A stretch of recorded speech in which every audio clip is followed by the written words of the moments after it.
ಭಾರತದ ಪೊಲೀಸ್ ಅಧಿಕಾರಿಗಳಿಗೆ ಹೆಚ್ಚು ಹೆಚ್ಚು ತರಬೇತಿ ಕೊಡಬೇಕು. ಈ ರೀತಿ ಆತಂಕವಾದಿಗಳ ದಾಳಿಗೆ ಬಾಂಬೆ ಅಂತ ದೊಡ್ಡ ಜಾಗ ತುತ್ತಾಯ್ತು ಅಂತ ಹೇಳಿ ಅದೇ first and probably last time. ಅದಾದ್ಮೇಲೆ ಕೊಟ್ಟಿಲ್ಲ. ಯಾಕೆಂದ್ರೆ ಕರ್ನಾಟಕದಲ್ಲಿ ನನಗೆ ತಿಳಿದ ಮಟ್ಟಿಗೆ ಆ ರೀತಿ ನನ್ನ ಹಾಗೆ ಈ ತರಬೇತಿ ಯಾರು ಪಡೆದಿಲ್ಲ. ಬೇರೆ ಯಾವುದೇ ಅಧಿಕಾರಿ ನೀವು ಆ ದಳಕ್ಕೆ ಸೇರೋಕೆ ಅರ್ಹರೋ ಇಲ್ಲವೋ ಅಂತ ತಿಳ್ಕೊಳ್ಳೋಕೆ 9 ದಿವಸ ಬೇರೆ ಬೇರೆ ಟೆಸ್ಟ್ ಮಾಡ್ತಾರೆ. ಎಂಥ ಕಠಿಣ ತರಬೇತಿ ಕೊಡ್ತಾರೆ ಅಂದ್ರೆ ಅವ್ರು ಇರೋ ಜಾಗದಲ್ಲೇ ಬಾಂಬ್ಗಳು ಹಾಕ್ತಾರೆ. ಇಸ್ರೇಲ್ ಅಲ್ಲಿ ಇನ್ನೊಂದು ನಾನು ಡೈಗ್ರೆಸ್ ಮಾಡ್ತೀನಿ, ಹೇಳ್ತೀನಿ. ಯಾವ ಟೈಮಲ್ಲಿ ಬಾಂಬ್ ನಮ್ಮ ಮೇಲೆ ಬೀಳುತ್ತೆ, ಯಾವ ಟೈಮಲ್ಲಿ ನಮ್ಮ ಮೇಲೆ ದಾಳಿ ಆಗುತ್ತೆ ಹೇಳೋಕೆ ಬರಲ್ಲ. ನನಗೆ ಮೈ ಸರಿಯಾಗಿಲ್ಲ, ನಾನು ಆಸ್ಪತ್ರೆಗೆ ಸೇರ್ಕೋತೀನಿ ಅಂತ ರಾಜ ಮನೆತನದ 4-5 ಜನ ಸೀದಾ ವಿಶೇಷ ವಿಮಾನದಲ್ಲಿ ಅಮೆರಿಕ ಹೋದ್ರು. 444 ದಿವಸ ಅಂದ್ರೆ 1 ವರ್ಷಕ್ಕಿಂತ ಹೆಚ್ಚಿಗೆ ಆ ದೂತಾವಾಸಕ್ಕೆ ಮುತ್ತಿಗೆ. ಅಮೆರಿಕ ಬಹಳಷ್ಟು ಪ್ರಯತ್ನ ಮಾಡ್ತು ಅಲ್ಲಿ.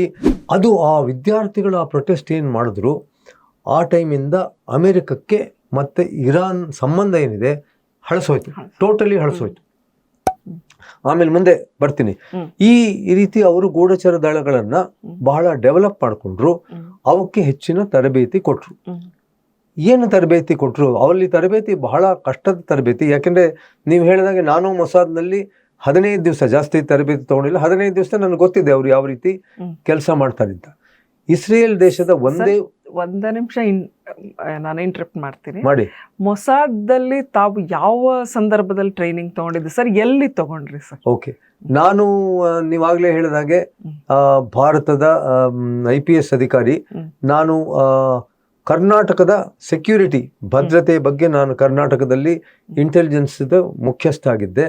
ನಾನು DGP ಆದಂತಹ ಸಮಯದಲ್ಲಿ 2009ರಲ್ಲಿ ಇಸ್ರೇಲ್ ದೇಶದ ಆಹ್ವಾನದ ಮೇರೆಗೆ ಭಾರತದ 3 ಅಧಿಕಾರಿಗಳನ್ನ, ತಮಿಳುನಾಡಿಂದ ಒಬ್ರು, ಮುಂಬೈಯಿಂದ ಒಬ್ರು, ನಾನು ಕರ್ನಾಟಕದಿಂದ 3 ಜನ ಅಧಿಕಾರಿಗಳನ್ನ ಯಾವ ರೀತಿ ನಾವು ನಮ್ಮ ರಾಜ್ಯಗಳಲ್ಲಿ ಹೆಚ್ಚಿನ ಭದ್ರತೆ ಕೊಡಬಹುದು, ಆತಂಕವಾದದ ವಿರುದ್ಧವಾಗ್ಲಿ ಅಥವಾ ಬೇರೆ ಇದರಲ್ಲಾಗ್ಲಿ, ಅದಕ್ಕೋಸ್ಕರ 15 ದಿನಗಳ ತರಬೇತಿ ಕೊಟ್ಟರು.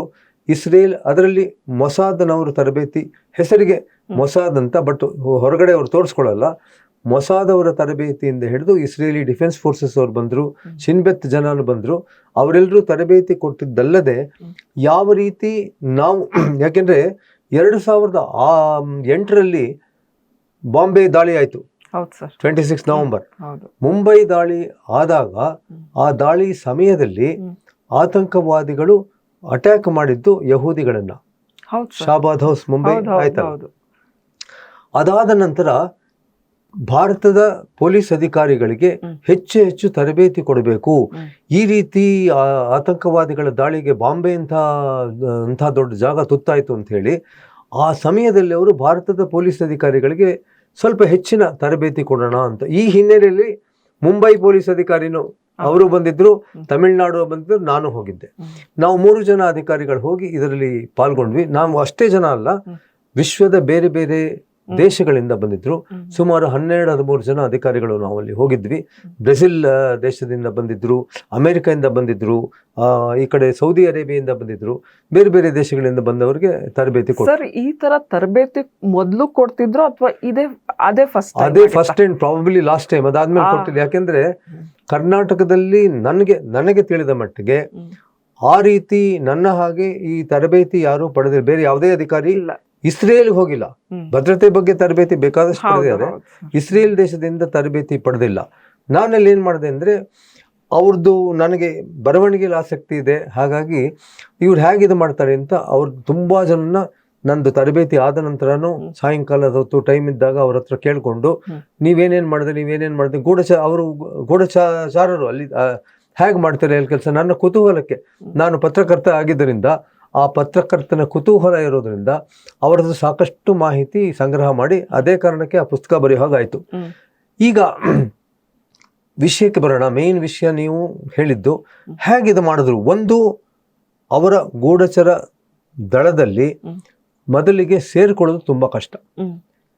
ಈಗ ಅಲ್ಲಿಗೆ ಬಹಳ ಯಾರು ಬೇಕಾದ್ರು, ಈಗ ನೀವು ಇಸ್ರೇಲ್ ಮೊಸಾದದು ವೆಬ್ಸೈಟ್ ಇದೆ, ಓಪನ್ ವೆಬ್ಸೈಟ್, ಮೊಸಾದ್ ವೆಬ್ಸೈಟ್ ಹೋಗಿ I want to be an agent of Mossad ಅಂತ ಹೇಳಿದ್ರೆ ನಿಮ್ಗೆ ಅಪ್ಲಿಕೇಶನ್ ಫಾರಮ್ ಸಿಗುತ್ತೆ. ಇಸ್ರೇಲಿ ನಾಗರಿಕ ಆಗಿದ್ರೆ ನೀವು ಅಪ್ಲಿಕೇಶನ್ ಫಾರಮ್ ತಗೋಬಹುದು. ಗಂಡು ಮಕ್ಕಳು ಹೆಣ್ಣು ಮಕ್ಕಳು ಇಬ್ಬರು ಆಗ್ಬಹುದು. ಕೆಲವು ಏಜ್ ರಿಸ್ಟ್ರಿಕ್ಷನ್ ಇಲ್ಲ ಇದೆ. ಒಂದ್ಸಲ ಅಪ್ಲೈ ಮಾಡಿದ ನಂತರ ನೀವು ಆ ದಳಕ್ಕೆ ಸೇರೋಕೆ ಅರ್ಹರೋ ಇಲ್ಲವೋ ಅಂತ ತಿಳ್ಕೊಳ್ಳೋಕ್ಕೆ 9 ದಿವಸ ಬೇರೆ ಬೇರೆ ಟೆಸ್ಟ್ ಮಾಡ್ತಾರೆ. ಆ ಬೇರೆ ಬೇರೆ ಟೆಸ್ಟಲ್ಲಿ ಎಷ್ಟು ಥರದ ಟೆಸ್ಟ್ ಮಾಡ್ತಾರೆ ಅಂದರೆ ನೀವು ಯಾವ ರೀತಿ ಎಚ್ಚರ ತಪ್ಬೋದು, ನಿಜವಾಗ್ಲೂ ನೀವು ಗೂಢಚರ ಆದರೆ ಯಾವ ರೀತಿ ನೀವು ಸಂದರ್ಭಗಳನ್ನ ಎದುರಿಸ್ತೀರಿ, ಆ ಸಂದರ್ಭ ಎದುರಿಸೋ ಹಾಗೆ ಸಿಚುವೇಶನ್ ಕ್ರಿಯೇಟ್ ಮಾಡಿ ಅದರಲ್ಲಿ ಪಾಸಾಗಿ ಬಂದರೆ ಮಾತ್ರ ತಗೋತಾರೆ. ಅಲ್ಲಿ ಬಹಳ ಹೆಚ್ಚಿನ ದೈಹಿಕ ಶಕ್ತಿ ಜೊತೆಗೆ ಮೆಂಟಲ್ ಇದಕ್ಕೂ ಬಹಳ ಹೆಚ್ಚಿನ ಇದು ಕೊಡ್ತಾರೆ. ಸುಮಾರು 2 ವರ್ಷಗಳ ತರಬೇತಿ ಕೊಡ್ತಾರೆ. ಇಸ್ರೇಲ್ ನಿಮ್ಗೆ ಗೊತ್ತಿರೋ ಹಾಗೆ ಅಲ್ಲಿ ಪ್ರತಿಯೊಬ್ಬನು ಗಂಡಸರಿರ್ಲಿ ಹೆಂಗಸರಿರ್ಲಿ ಅವರು 18 ವರ್ಷ ಆದ್ಮೇಲೆ ಮಿಲಿಟರಿ ತರಬೇತಿ ತಗೋಬೇಕು. ಅವ್ರು ಆಲ್ರೆಡಿ ಮಿಲಿಟರಿ ತರಬೇತಿ ತಗೊಂಡೇ ಬಂದಿರ್ತಾರೆ ಇಲ್ಲಿ ಕೆಲಸಕ್ಕೆ ಸೇರೋಕ್ಕಿಂತ ಮುಂಚೆ, ಆದರೂ ಸಹಿತ ಮಿಲಿಟರಿ ತರಬೇತಿ ಕೊಡ್ತಾರೆ. ಎಂಥ ಕಠಿಣ ತರಬೇತಿ ಕೊಡ್ತಾರೆ ಅಂದ್ರೆ ಅವ್ರು ಇರೋ ಜಾಗದಲ್ಲೇ ಬಾಂಬ್ಗಳು ಹಾಕ್ತಾರೆ. ಇಸ್ರೇಲಲ್ಲಿ ಇನ್ನೊಂದು ನಾನು ಡೈಗ್ರೆಸ್ ಮಾಡ್ತೀನಿ, ಹೇಳ್ತೀನಿ. ಯಾವ ಟೈಮಲ್ಲಿ ಬಾಂಬ್ ನಮ್ಮ ಮೇಲೆ ಬೀಳುತ್ತೆ, ಯಾವ ಟೈಮಲ್ಲಿ ನಮ್ಮ ಮೇಲೆ ದಾಳಿ ಆಗುತ್ತೆ ಹೇಳೋಕೆ ಬರಲ್ಲ. ನಾನು ಇದ್ದ ಹೋಟೆಲ್ನಿಂದ 1 ಕಿಲೋಮೀಟರ್ ಮುಂದೆ ನಾನು ನಡ್ಕೊಂಡು ಹೋಗ್ತಿರುವಾಗಲೇ ಬಾಂಬ್ ದಾಳಿ ಆಯ್ತು. ಅಲ್ಲಿ ಪ್ರತಿದಿನವೂ ಬಾಂಬ್ ದಾಳಿ ಆಗ್ತಾನೆ ಇರ್ತದೆ. ಇದು ಪ್ಯಾಲೆಸ್ಟೀನಿಯನ್ ಅಂತ ಹೇಳೋದಲ್ಲ, ಅವರಾದ್ರೂ ದಾಳಿ ಮಾಡ್ತಾರೆ ಹೊರಗಡೆಯಿಂದ. ಲೆಬನಾನ್ ಅಂತ ಪಕ್ಕದಲ್ಲೇ ಇದೆ. ಆ ಲೆಬನಾನ್ ನಲ್ಲಿ ಇರಾನ್ ದೇಶದ ಕುಮ್ಮಕ್ಕರಿಂದ ಇಡೀ ಲೆಬನಾನ್ ಜನ ಇಲ್ಲಿವರೆಗೂ ಲೆಬನಾನ್ ಇಂದ ಹೆಜ್ಬುಲ್ಲಾ ಸೈನಿಕರು ದಾಳಿ ಮಾಡ್ತಾನೆ ಬಂದಿದ್ದಾರೆ. ಸಾವಿರಾರು ಜನರ ಸಾವಿಗೆ ಹೆಜ್ಬುಲ್ಲಾ ಕಾರಣರಾಗಿದೆ. ಇದು ಪ್ರಾಕ್ಸಿ ವಾರ್ ಅಂತ ಕರೀತಾರೆ. ನೀವು ಕೇಳಬಹುದು, ಇರಾನ್ಗೂ ಇಸ್ರೇಲ್ಗೂ ಏನಪ್ಪಾ, ಯಾತಕ್ಕೆ ಇವರಿಬ್ಬರಿಗೂ ಜಗಳ ಬಂತು, ವೈರತ್ವ ಹೆಂಗ್ ಬಂತು, ಯಾಕೆ ಬಂತು? ಇವರಿಬ್ರು ವೈರಿಗಳಾಗೇ ಇರ್ಲಿಲ್ಲ, ಬಹಳ ಫ್ರೆಂಡ್ಸ್ ಆಗಿದ್ರು. 1979 ತನಕ ಇವರೆರಡು ಇರಾನ್, ಯಾಕೆಂದ್ರೆ ಇರಾನ್ ಇಸ್ರೇಲ್ ಬಾರ್ಡರ್ ಇರಲಿಲ್ಲ, ಈ ಹೆಜ್ಬೋಲಾನು ಇರ್ಲಿಲ್ಲ ಆ ಟೈಮಲ್ಲಿ, ಅಥವಾ ಈ ಹೂತಿ ಯೆಮೆನ್ ಅಂತಿದೆಯಲ್ಲ, ಯೆಮೆನ್ ಅವರು ಅವ್ರ ಪರವಾಗಿದ್ದಾರೆ, ಯೆಮೆನ್ ಅವರು ಅವ್ರ ಪರವಾಗಿರ್ಲಿಲ್ಲ. ಇವರೆಲ್ಲ ಒಟ್ಟಿಗೆ ಬಾಯಿ ಆಗಿದ್ರು ಈ ಹಿಂದೆ. 1900, ಯಾಕೆಂದ್ರೆ ಅಮೆರಿಕ ಮತ್ತೆ ಇರಾನ್ನಲ್ಲಿ ಶಾಹ್ ಆಫ್ ಇರಾನ್ ಅಂತ, ರೇಜಾ ಪಹಲ್ಲವಿ ಅಂತ ಡೈನೆಸ್ಟಿ, ಅವರು ರಾಜ್ಯಭಾರ ಮಾಡ್ತಿದ್ದಾಗ ಅಮೆರಿಕ ಅವ್ರ ಪರವಾಗಿತ್ತು. ಇರಾನಿನ ಬಹುತೇಕ ಜನರು ಅಮೆರಿಕಾಗೆ ಹೋಗಿ ಬಂದು ಎಲ್ಲ ಮಾಡಿದ್ದಾರೆ. ಅಮೆರಿಕ ಸರ್ಕಾರ ಅವರಿಗೆ ಸಾಕಷ್ಟು ಧನ ಸಹಾಯ ಕೊಡ್ತಿತ್ತು. ಅಮೆರಿಕದ ದೊಡ್ಡ ದೂತಾವಾಸ ಎಂಬೆಸಿಯಲ್ಲಿದೆ, ಟೆಹರಾನ್ನಲ್ಲಿದೆ. ಸೊ ಅವರೆಲ್ಲ ಒಟ್ಟಿಗೆ ಆಗಿದ್ರು. ಇರಾನ್ನಲ್ಲಿ ಯಾವಾಗ ಕ್ರಾಂತಿ ಆಯಿತು 1979ರಲ್ಲಿ, ಕ್ರಾಂತಿ ಆದ ತಕ್ಷಣವೇ, ಅಂದರೆ ರೇಜಾ ಪಹಲ್ಲವಿ ಮೇಲೆ ಕ್ರಾಂತಿ ಆಯಿತು. ಕ್ರಾಂತಿ ಆಗಿದ ತಕ್ಷಣ ಅವನೇನು ಮಾಡ್ದ, ರಾಜ ಹೊರಟೋದ. ನನಗೆ ಮೈ ಸರಿಯಾಗಿಲ್ಲ, ನಾನು ಆಸ್ಪತ್ರೆಗೆ ಸೇರ್ಕೋತೀನಿ ಅಂತ ರಾಜ ಮನೆತನದ 4-5 ಜನ ಸೀದಾ ವಿಶೇಷ ವಿಮಾನದಲ್ಲಿ ಅಮೆರಿಕಕ್ಕೆ ಹೋದ. ನಮ್ಮಲ್ಲಿ ಬಂದ್ರಲ್ಲ ಬಾಂಗ್ಲಾದೇಶದಿಂದ ಬಂದ ಹಾಗೆ ಅವರಿಗೆ ರಕ್ಷಣೆ ಕೊಟ್ರು.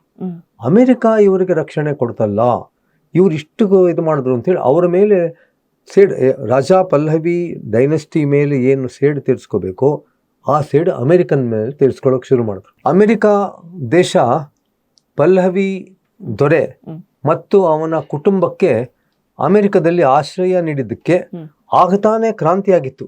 ಇರಾನ್ನಲ್ಲಿ ಕ್ರಾಂತಿಯಾದಾಗ ಇವರು ನಮ್ಮಲ್ಲಿ ಶಿಕ್ಷೆಗೊಳಗಾಗೋದು ಬಿಟ್ಟು ಇಂಥವನಿಗೆ ಅಮೆರಿಕದವರು ಅವನಿಗೆ ಆಶ್ರಯ ಕೊಟ್ಟರು ಅಂತ ಹೇಳಿ ಕೋಪ ಬಂತು.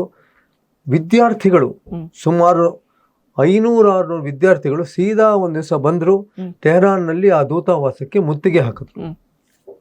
70-75 ಜನ ಇದ್ರು ಅಮೆರಿಕದ ನಾಗರಿಕರು ಅಲ್ಲಿದ್ರು.